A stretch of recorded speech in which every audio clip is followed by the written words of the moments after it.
2 जुलाई को दूसरा Ashes test Lord's में ख़त्म हुआ ऑस्ट्रेलिया की जीत के साथ। ऑस्ट्रेलिया ने 43 रन्स के साथ वो मैच तो जीत लिया,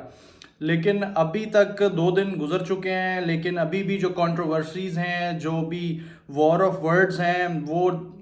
ना ही सिर्फ मीडिया की तरफ से आपस में जाने जारी हैं ऑस्ट्रेलिया और इंग्लैंड के, बल्कि जो अब तो प्राइम मिनिस्टर्स भी जो हैं वो दोनों कंट्रीज़ के मैदान में उतर चुके हैं। ऑस्ट्रेलिया के प्राइम मिनिस्टर भी आज उन्होंने भी अपना स्टेटमेंट दिया। कल जो है इंग्लैंड के जो प्राइम मिनिस्टर थे उन्होंने अपना स्टेटमेंट दिया था। ऋषि सुनाक जो थे वो काफ़ी नाखुश थे इस कंट्रोवर्सी के साथ जो जॉनी बेयरस्टो की हुई, और ये एक नई डिबेट जो है वो चल पड़ी कि क्या जो जॉनी बेयरस्टो थे वो आउट थे या नहीं थे। एक वो सेपरेट कंट्रोवर्सी थी, फिर बीच में स्पिरिट ऑफ जो क्रिकेट है उसका भी जिक्र करना स्टार्ट हो गया इंग्लैंड का मीडिया जो है। और अब मीडिया चाहे किसी का भी हो, ये एक बड़ा पावरफुल टूल होता है अपना मैसेज देने के लिए, एक मैसेज कन्वे करने के लिए। लेकिन पास्ट में भी इंग्लैंड का जो मीडिया है वो बल्कि कोई भी मीडिया हो, अगर जिस तरह पाकिस्तान कोई सीरीज़ करता था, कोई इशू होता था, तो उसके अंदर वो बहुत ज़्यादा पाकिस्तान को भी क्रिटिसाइज़ करते थे। पाकिस्तान के ऊपर एक छोटी जो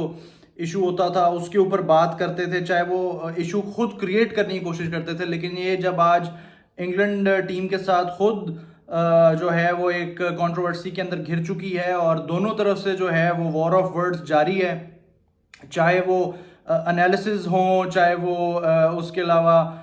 ओवरऑल मीडिया के अंदर जो हैं ख़बरें हों, उसके अलावा वीडियो एनालिसिस हों, वीडियो के ऊपर रिपोर्ट्स हों, मैगजीन्स हों। इनके इस टाइम जो है वो भरमार हो चुकी है। दोनों साइड्स के जो जितने भी एक्सपर्ट्स हैं, क्रिकेट एक्सपर्ट्स हैं, क्रिकेट जर्नलिस्ट्स हैं, स्पोर्ट्स जर्नलिस्ट हैं, इवन जो पॉलिटिकल जो साइट्स कवर करते हैं, फील्ड कवर करते हैं, वो तक जो हैं दोनों साइड से आपस में एक दूसरे के उसमें मैदान में लफ्ज़ों की जंग में शामिल हो चुके हैं। और बहुत बहुत इंटरेस्टिंग जो है वो चीज़ें देखने को मिल रही हैं। जिस तरीके से सबसे पहले जो है ये द वेस्ट ऑस्ट्रेलियन ने जो पेपर है, इन्होंने बेन स्टोक्स की एक पिक्चर लगा के और उसको हेडलाइन दी क्राई बेबीज़, और उसको जवाब दिया बेन स्टोक्स ने उसके ऊपर एक तंजिया और एक मजाकिया उसके अंदर सार्केज़म के अंदर उन्होंने लिखा कि भाई मैं तो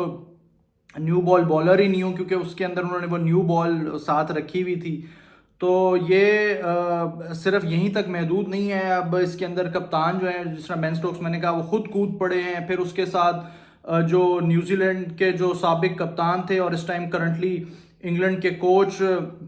ब्रेंडन मैकलम, वो भी उन्होंने भी स्टेटमेंट दिया कि इंग्लैंड ने ये जो ऑस्ट्रेलिया ने किया है, ये इनको सारी ज़िंदगी इसके साथ ही रहना पड़ेगा, जीना पड़ेगा। और एक और जो है एक बड़ा स्ट्रॉन्ग स्टेटमेंट दिया। हालांकि पास्ट में ये मैकलम भी इस तरह के जो है इंसिडेंट्स के अंदर इन्वॉल्व रह चुके हैं। फिर उसके बाद ट्रेविस हेड जो हैं वो भी इसके अंदर कंट्रोवर्सी के अंदर उन्होंने भी अपना पार्ट प्ले किया, वो चिप इन हुए। उन्होंने एक इंटरव्यू में कहा कि लास्ट वीक जब वो लास्ट प्रीवियस टेस्ट के अंदर एक इस तरह का मौका आया था कि जब उन्होंने बेयरस्टो को इस तरह वो क्रीज से निकले थे तो बाल बाल बचे, वो फौरन वापस आ गए थे, तब उन्होंने बेयरस्टो से ये कहा था कि ये आपने क्या किया है। तो बेयरस्टो ने कहा था कि भाई मैं तो तुम्हें लाजमी इस तरीके से आउट होता तो मैं करूँगा। फिर एक तस्वीर जो वायरल हुई जिसके अंदर रिएक्शन दिया गया जब कप्तान ऑस्ट्रेलिया के पैट कमिंस और जॉनी बेयरस्टो आपस में हैंडशेक कर रहे थे, उसके ऊपर काफ़ी चर्चा रही उसके उस तस्वीर को लेके कि जिस जो रिएक्शन बेयरस्टो ने दिया वो एक बड़ा डिफरेंट था। उसके अंदर उन्होंने हैरान कर दिया अपने जितने भी उनके साथी प्लेयर्स थे और जितने भी बाकी देखने वाले लोग थे। उसके अलावा बाकी आप जितने भी इनके आप पेपर्स देख लें, उनकी हेडलाइंस देख लें, जिस तरह ये स्टार स्पोर्ट यूके के इन्होंने लिखा कि सेम ओल्ड ऑजीज, ये मतलब जिस तरह के लिए शायद ऑजीज मशहूर हैं कि वो बहुत रफ एंड टफ और शायद चीट के, क्योंकि उनके ऊपर ये सैनगेट स्कैंडल हुआ था जिसके अंदर इन्होंने अपने 3 प्लेयर्स को सस्पेंड भी किया था, इनके ऊपर बैन लगा था जिस टाइम। उस टाइम के करंट कप्तान स्टीवन स्मिथ शामिल थे, वार्नर शामिल थे। और ये उसके अलावा आप जो जिस तरीके से जेफरी बॉयकॉट, एक और इंग्लैंड का बड़ा जाना हुआ नाम, उन्होंने कहा कि Australia should issue public apology over Johnny Bairstow stumping if they are man enough. तो जेफरी बॉयकॉट ने भी किसी किस्म की रियायत नहीं बरती, उन्होंने भी अपना पूरा पार्ट दिया है कि भाई ये तरीक़ेकार नहीं है, माफ़ी मांगी जाए ऑस्ट्रेलिया की तरफ से, पब्लिकली माफ़ी मांगी जाए कि ये कोई तरीक़ेकार नहीं है जो उन्होंने किया है। जिस तरीके से मैंने आपको बताया कि प्राइम मिनिस्टर्स जो हैं वो भी इन्वॉल्व हो चुके हैं। उन्होंने कहा कि जी Pat Cummins blows chance to make sportsmanship statement as Australia draw better lines. उसके अलावा जब एक और कंट्रोवर्सी, जब ऑस्ट्रेलिया की टीम अपने पवेलियन वापस जा रही थी तो लॉर्ड्स में जब वहाँ से गुजर रही थी लॉर्ड्स रूम से, तो वहाँ पे कंट्रोवर्सी हुई। ऑस्ट्रेलिया के प्लेयर्स को जो है कुछ बुरा भला कहा गया, कुछ ऐसे अल्फाज कहे गए जो कि काफ़ी बुरे लगे। और उस्मान ख्वाजा जो थे उन्होंने सिक्योरिटी को भी कहा, और वो तल्ख कलामी के अंदर जो है उन्होंने जिनके साथ वो इन्वॉल्व हुए उनको भी काफ़ी कुछ आपस में बात कही, बातें सुनाई। तो बीच में सिक्योरिटी फिर ज़्यादा इन्वॉल्व हुई, सबको उन्होंने मामला रफा दफा करने की कोशिश की। इसके ऊपर पब्लिकली अपॉलजी जो है वो भी मांगी एमसीसी वालों ने, लॉर्ड वालों ने, कि ये बहुत बुरा हुआ, गलत हुआ, ये आइंदा के बाद ऐसा नहीं होगा। उन्होंने अपने 3 मेंबर्स की मेंबरशिप जो है उसको भी जो है वो कैंसिल किया। उसके अलावा जो गार्डियंस के अंदर जिस तरीके से मैंने आपको बताया, ये हेडलाइन लगी कि Australia have to live with Bairstow stumping warns Brendon McCullum, और ये सारी जिंदगी के लिए उन्होंने तो उन पे इल्ज़ाम लगा दिया है कि ये अब इसी के साथ इनको जीना पड़ेगा, उनकी अगली जितनी फ्यूचर जनरेशंस हैं वो भी इसी को लेके चलेंगी। उसके अलावा Australia actions in Ashes test not in the spirit of cricket. अब स्पिरिट ऑफ क्रिकेट के ऊपर ये यूके के प्राइम मिनिस्टर हैं ऋषि सुनाक, उनका कहना है कि ये स्पिरिट ऑफ क्रिकेट के बिल्कुल अगेंस्ट था और ये इस तरीके से नहीं खेला जाता क्रिकेट। अब मैं थोड़ा सा याद कराना चाहता हूँ कि बेन स्टोक्स जो हैं ये 2019 वर्ल्ड कप में अगेंस्ट न्यूजीलैंड जो फाइनल हो रहा था उसके ऊपर से बाउंड्री से थ्रो की गई थी,